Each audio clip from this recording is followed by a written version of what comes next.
आशूरा के दिन दो काम का जिक्र मिलता है।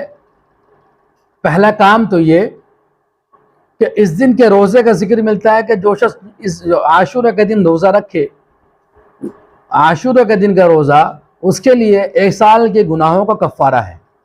दूसरा काम आशूरा के दिन ये मिलता है करने का कि इस दिन में जो लोग दस्तरखान वसी करते हैं अपने अहल व अयाल पर, अल्लाह ताला इस वुसअत की वजह से पूरे साल उसके रोज़े में वुसअत अता फरमा देते हैं। तो जो शख्स इस दिन में अपने घर वालों पर दस्तरखान वसी करेगा, अपने अहबाब पर अहल व अयाल पर दस्तरखान वसी करेगा, अल्लाह ताला पूरे साल उसकी रोज़ी में वुसअत अता फरमा देंगे। तो हमारी ज़िम्मेदारी ये बनती है, हमारी सोच ये होनी चाहिए कि जितना भी हो सके ज़्यादा से ज़्यादा हम इस दिन में अपने दस्तरखान को वसी करने की कोशिश करें।